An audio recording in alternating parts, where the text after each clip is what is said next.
enough justice to what it could be, but hopefully in the future, if we get a better screen, the Labo VR could actually become something that's actually really good. Like if we had a 1080p screen or better, I don't know exactly what this Switch Mini Pro is going to be, but when it finally comes out and we see what it actually is, then we'll be able to tell if the Nintendo Labo is going to be something that could be really great. It could be amazing. And so, yeah, they've done that. They had the Virtual Boy. That was a flop, but that was great technology. That was groundbreaking for its time. And they have cloud services. You know, they have the cloud saves and stuff like that. And over in Japan, they have cloud games running on it. But it's only a small handful of, like, Resident Evil and Assassin's Creed. And it's kind of slipping my mind right now. But they only have the few cloud games. So they do have a cloud service. We do have cloud saves. But it's not like a cloud service. It doesn't complement the normal person who's paying and playing the Nintendo Switch. There are no cloud access games that are just straight out of the cloud, so that's not really a thing for us. It's like, yeah, we get cloud saves, but it's locked behind the paywall. Memory cards are a thing of the past, but I mean, we're still using SD cards, which, you know, I mean, those are cool. And the way that the Nintendo Switch utilizes them is not the best, because you should be able to back up your saves to that SD card, or you should be able to stuff a thumbstick into the side of the dock here and save your data that way. Like, it shouldn't have to be this thing that's locked behind the paywall. And the NES games are cool. They should offer more. I really wish they would just stop with the NES, open up pretty much all of their previous library and put like a Wii game here, a Wii U game there, go back to the GameCube, put a Game Boy game, put a Game Boy Advance game, and slowly build up the library that way. They seem to have this idea that, I think their idea is that their games are worth more. Something like the NES, the cartridges are what's worth something. Actually owning the physical cartridge, actually owning the manual in a nice box that doesn't have ding corners. You know, that's what the retro collectors, that's what the buyers, that's what all these gaming conventions, that's what it's all about.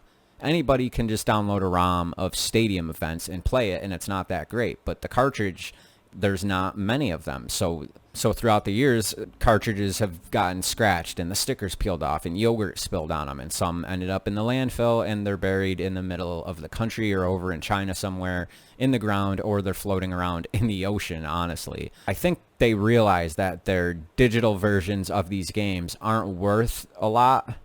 They're basically worth almost nothing because of piracy and because of ROMs and hacking and all that stuff, which they try to stop to mitigate the whole thing so that they still have value to their games. But there's just only so much they can do. They can shut down every site in the entire world right this second, and there's still plenty of people who have just like the master files. You can just share them and it's not a big deal. So those games aren't really worth their weight in cartridge. Like, you know, something's worth its weight in gold.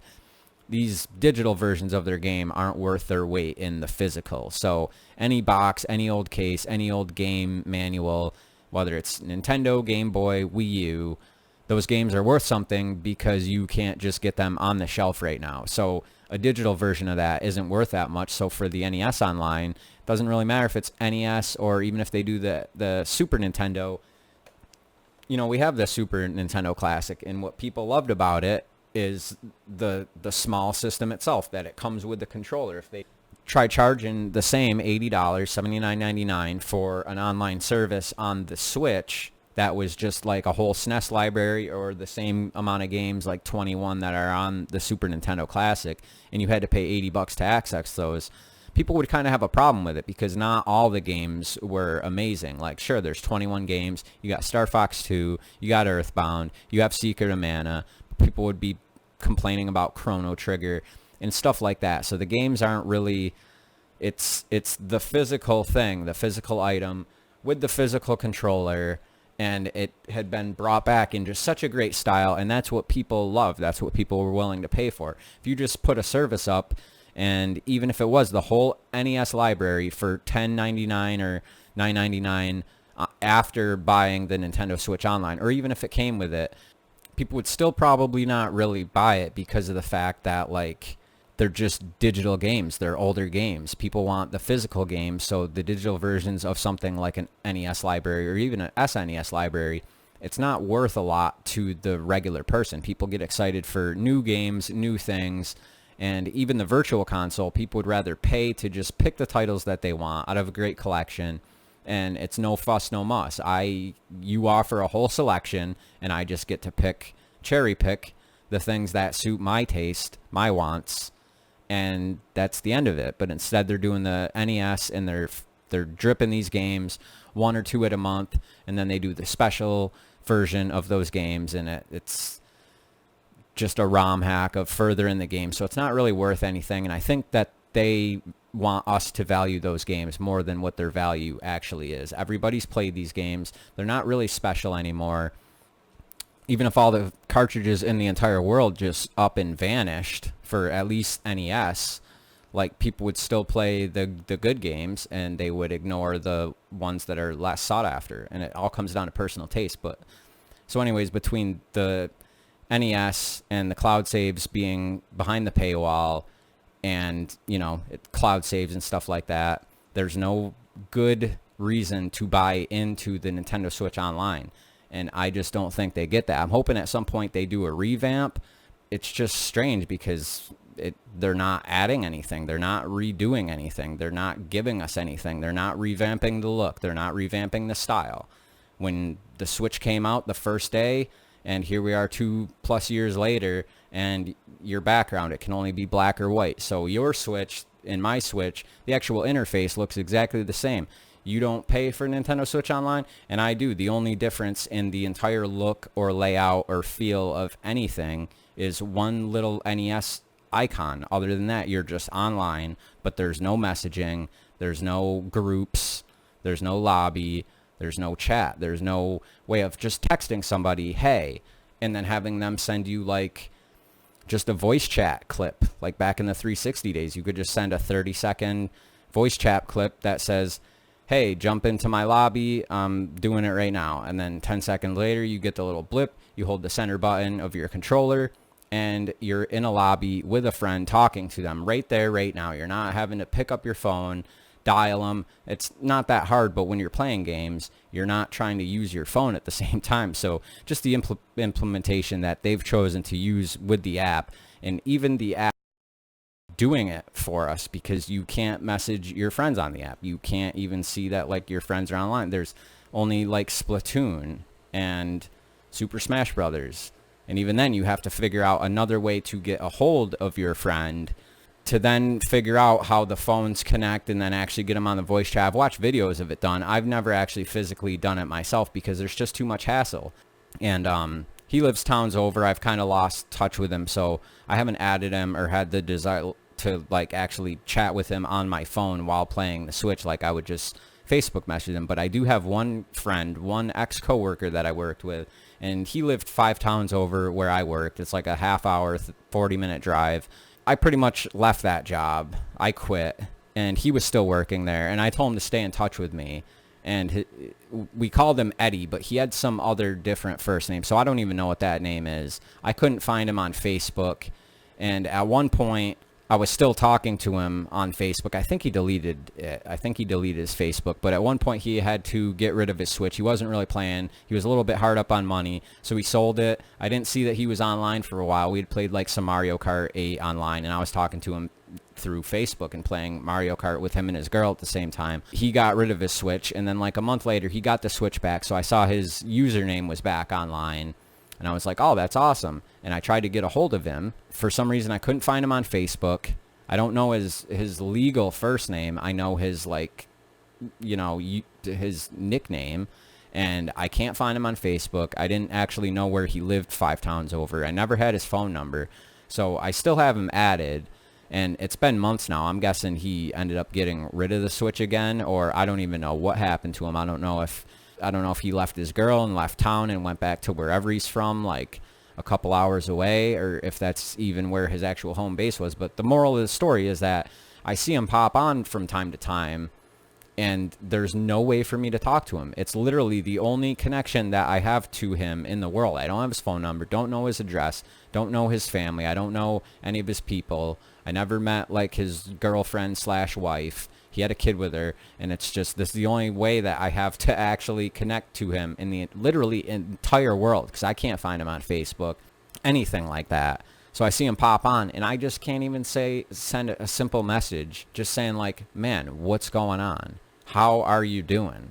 here's my phone number, call me. Where have you been? I can't even do that. And it's like, it's ridiculous in 2019. It's, you know, people have the same complaint with the Switch, and it doesn't have Netflix, and it should have a web browser and stuff like that. I don't really care about. If it was there, maybe I would use it. But web browsers on consoles are kind of clunky, and they're just not really needed. I have a computer sitting right in front of me. I have my phone too. You guys have phones, right? But if it was on there and you personally want it and you would actually be using it, then they should offer it, or at least understand that people are wanting that. And that's kind of an extra measure. But even stuff like the Wii U had it. Stuff like Xbox One has all these different apps that you can go through and download. There's like a whole list of apps. Some of them I don't even know what they are, but most of them are communication of some sort with voice chat and video chat. You can hook up the webcam to it, and the Switch just doesn't do that. And I get it's a portable, and it's kind of easy to just leave it as a portable,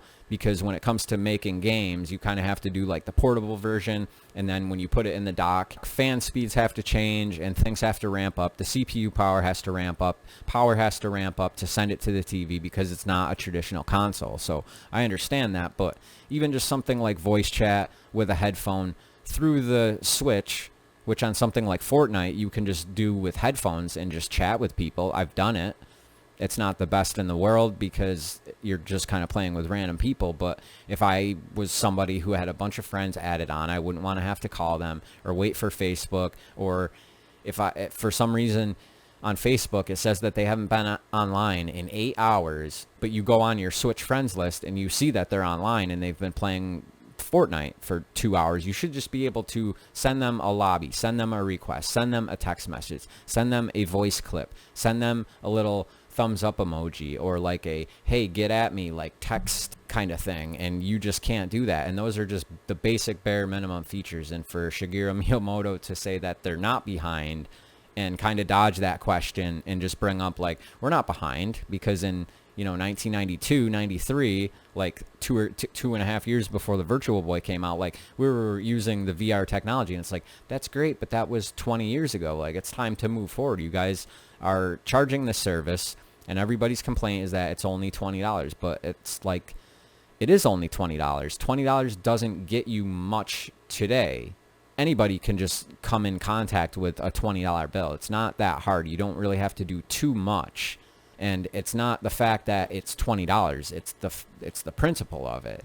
Even if it was $5, they're giving us NES games and stuff. That's cool. But like, for free, you should just be able to send a message, be able to have a lobby. If Switch is the way to play, and Nintendo has these mottos of like play together, and like your friends on Switch is like the best for video games, like I'm paraphrasing, but they have those types of mottos and stuff like that, and that kind of message printed into their commercials. So those are just bare minimum features that they should have that they don't. And I just think it's kind of ignorant on their part to say, well, they didn't even say like, we know we're behind, or we're not actually behind. They just kind of said, no, we're not behind because we do this. We look into these different technologies. We brought you VR. Like, we were the first company to do the Virtual Boy. And it's like, this has nothing to do with it. So it just, for that question, it just kind of went over their head. And this is just an interesting topic to me, because it's just asinine to say that they're not behind the curve, because they are, and they've always been. Even going back to the GameCube back in the day, I remember seeing the adapter to it, and I kind of started looking at some games on the wall. I was only like 13 at the time, 14, and I remember just like, I didn't know about Phantasy Star Online and stuff like that. I wasn't seeing those games, but when I saw the adapter specifically, I started pulling games off the wall, and I'm like, what games is this for? Like, what does this thing actually do online? Because there was no commercials. I didn't know anybody who was going online with their GameCube. It seemed like there was no point. There was the Game Boy Advance adapter for certain games, Link to the Past and Final Fantasy Crystal Chronicles and stuff like that. But at least that kind of made sense. And here it's just like, we've just been watching the Switch thing go down and go by, and it's like, the console itself is great. Nintendo wants it to be online. They want us to pay for online. They want there to be some sort of online integration with the gaming and stuff, which, in my opinion, it seems like they really only want online for something like Smash, because I don't know if they still kind of believe this is their motto, but before they said that online wasn't, it was basically a phase. It was going to phase out, and it was just something new that people were getting into, and things like the Xbox and, you know, Dreamcast and stuff like that at that time that were starting to utilize this online thing. They thought that it was just going to die off, and online was just going to be kind of for the PC, and it's not really for home consoles. So I don't know if they still live and breathe by that, but it's like, get with the time, step it up a little bit. Like, there's no reason to not have just these basic features on there like that people are asking for. It's, you want us to pay for it. And so with something like Smash, it just seems like, you know, this is a game we kind of gotta have online, and we didn't have to pay for online for anything. And you could play Mario Kart and, you know, a couple other games like Splatoon and, you know, pretty much the, you know, things like that. But a lot of people weren't playing massive amounts of, you know, shooters and Call of Duty and Madden and all these sports games. And no, it was like a few, like Mario Kart and Splatoon. There wasn't massive shooters and massive racing games and these big expansive open world adventure and like Skyrim type games or Breath of the Wild online. It's like, no, you're playing Splatoon, and then here comes Smash, and now after delaying it twice, you want us to pay, and you want us to pay. I've given them my money before. Currently, I don't have Nintendo Switch Online. The people that want these features, it's like they should be offering it. So anyways, guys, I'm gonna end the video here. It's kind of just going on, and I could just keep rambling about this topic. I just thought it was interesting but asinine, and also kind of weird that Shigeru Miyamoto, you know, he's the inventor of Mario and pretty much Zelda, that he got kind of thrown this question that was brought out into the light. Like, no slams on Shigeru Miyamoto, he's the man. And it's weird that he somehow got asked this question, and that's what was put into print. I don't know. I still love the guy, and I still love Nintendo, but, you know, this console here, it's good. It's really good. But it could have been incredible. It could have just been full circle around the clock, you know, coming around the bend. It's a circle, not a square, not a triangle. Like, it's a circle. Like, go for all eternity. There is no end, because it's a circle. That's kind of nice. It's not like a triangle. Triangle has like a corner in the ends. This one is a circle. Okay, we get it. It could have came full circle and just been more than what it is. And it doesn't seem like it would be that hard to just put just the text in lobby and chat and stuff like that, when other games can do that, but Nintendo won't do that to their games. There is some civilized online gaming and group chat. It's not always like that, but that does exist, just because the majority seems to be like all these, you know, 3-year-olds that are just swearing and every curse word and, you know, racist thing under the sun. It's like, it's not all that. It can be civilized, and it has been civilized, and I've experienced the civility of online gaming and online chat and group chat in many games. It hasn't been all bad. So I get that from Nintendo. But there's parental features and stuff like that. But then you look at the games that they let onto the Nintendo Switch. You got things like Doom and Wolfenstein. And sure, kids can't just go and buy those specific titles. You got to have an adult or an ID. But then there's all these other ones on the eShop where if kids are given money, there's like the daddy dating daddy. And there's all these other waifu Japanese, like kind of like underage girls, like shooting with guns, and clothes are falling off and stuff like that. And it's like, if I just had a credit card matched, or if I bought my kid a bunch of Nintendo points and then they were playing that and they're only like 5, you know, I'd be kind of mad. But there are parental controls for that, but still, it's kind of the point of the thing where it's like, it just seems kind of hypocritical. So anyways, too much rambling. I'm ending the video right there. It's cut off. It's done. I'm D-Dub. What do you guys think about this? Let me know in the comments below. Hit that like button if you liked the video. You guys are awesome, and I'm D-Dub, so I hope you have a good day.